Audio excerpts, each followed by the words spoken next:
Hello everyone, welcome back to the Real Queen of Fizzy 33 channel. I am Tatiana. I'm here with some more articles. This is going to be a fairy tale. Now this is a really dark one, okay? I know all the fairy tales that I do on here, and I ain't gonna start doing my fairy tales on my platform because this got a meaning to it, okay? So this fairy tale is called Bluebeard. And a lot of people, it's happening to a lot of people, okay?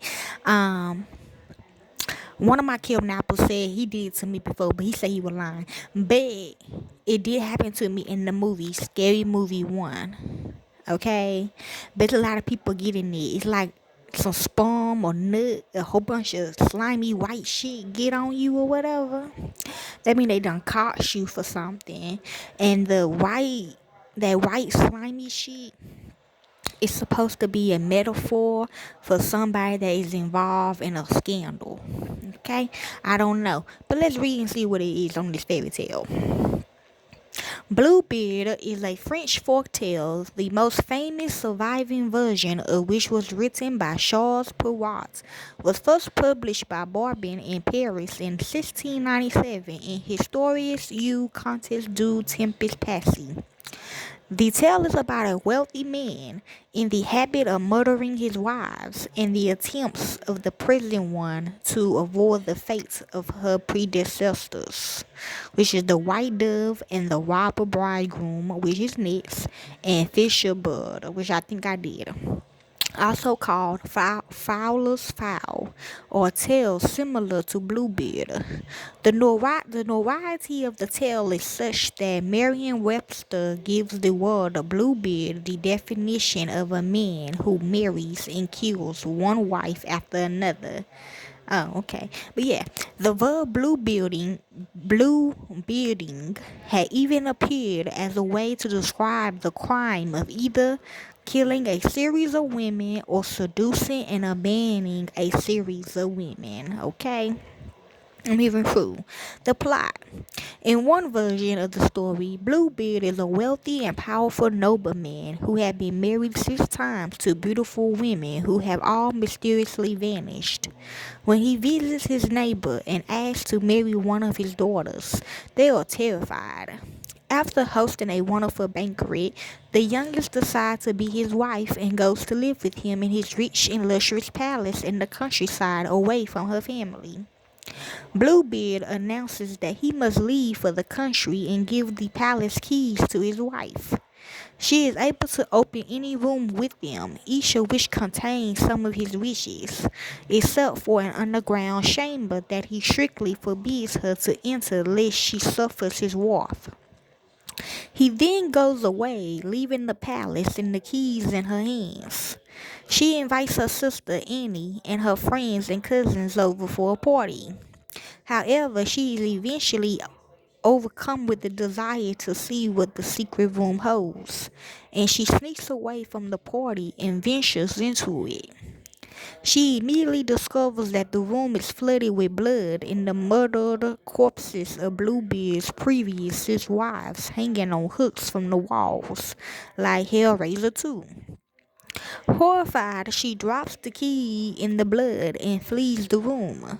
She tries to wipe the blood stain off the key, but the key is magic and the stain cannot be removed from it. Phew. Bluebeard unexpectedly returns and finds the bloody key. In a blind rage, he threatens to kill his wife on the spot, but she asks for one last prayer with Annie. Then, as Bluebeard is about to deliver the fatal blow, Annie and her brothers arrive and kill him. The wife inherits his fortune and castle and has his 6 dead wives laid to rest. Who? She loses the fortune to have her siblings married, then remarry herself, finally moving on from the horror of her time with Bluebeard. Okay, so we're going through I need to talk about something, okay? I'm getting a throat chakra, okay? Not like that, but this reading is dark though. I'm getting sick. I don't know. I ain't gonna lie to you. Sources: although best known as a folktale, the character of Bluebeard appears to derive from legends related to historical individuals in Brittany. One source is sometimes believed to have been the 15th century convicted killer Gilles de Rais, a nobleman who fought alongside Joan of Arc and became both Marshal of France and her official protector, then was hanged and burned as a murderous heretic. However, Gilles de Rais did not kill his wife, and the crimes for which he was convicted involved the sexually driven, brutal murder of children rather than women. True, another possible source stems from the story of the early Breton king Commander the Accused and his wife Tabrifina. This is recorded in a biography of Saint Gildas written 5 centuries after his death in the 6th century.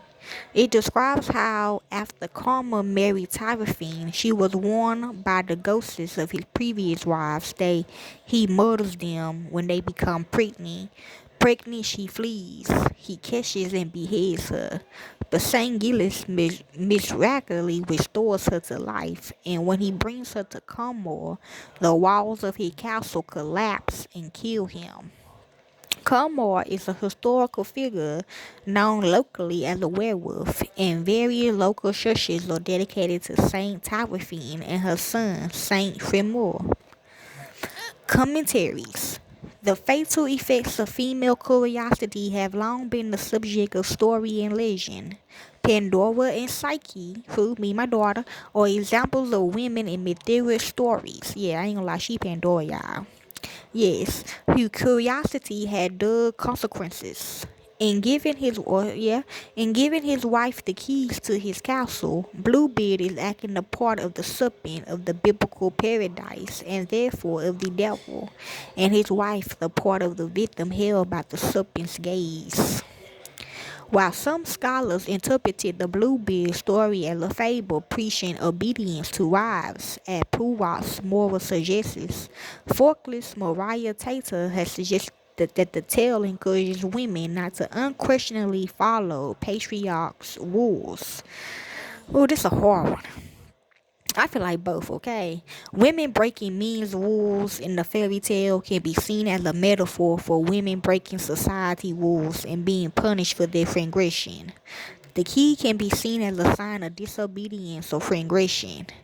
Yes, it can also be seen as a sign that one should not trust their husband. Tata, however, does not go on to speak of Bluebeard as something of a Beauty and the Beast narrative. The original Beauty and the Beast tale by Jeannie Marie Le Prince de Beaumont is said to be a story created to conditional young women into the possibility of not only marriage but marrying young, and to palliate their fears of the implications of an older husband.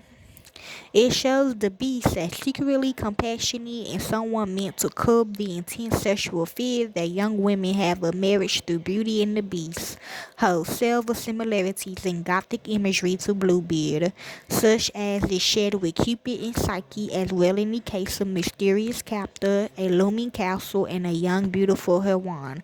Be careful of Cupid, by the way, y'all. Last time Cupid stuck me, bad shit started happening to me in my life.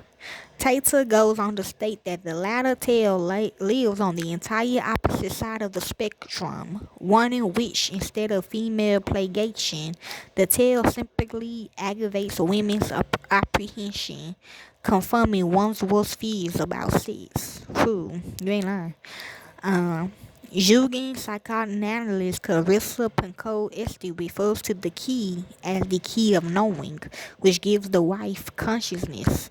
She can choose to not open the door and live as a naive young woman. Instead, she has chosen to open the door of truth. Truth, amen, like in the episode of Coach the Collie Dog. For psychologist Bruno Bethlehem, Bluebeard can only be considered a fairy tale because of the magical bleeding key. Otherwise, it would just be a monstrous horror story. So this could be for Halloween, y'all. Bethany sees the key as associated with the male sexual organ. Yeah, that's what I feel like. Particularly the first intercourse when the hymen is broken and blood gets on it. That's not always the case, I ain't gonna lie to y'all. For Bethlehem to the women, grown women now, don't do me. The blood on the key is a symbol of the wife's indiscretion. For scholar Philip Lewis, the key offered to the wife by BlueBeard represents his superiority since he knows something she does not. The blood on the key indicates that she now has knowledge. She has erased the difference between them, and in order to return to her previous state, he must kill her. Okay? Whew. I ain't gonna lie, yes. Okay, so that's basically the fairy tale of Bluebeard. Hopefully this helps you all, and hopefully it breaks for some of you all out here. Okay, enjoy.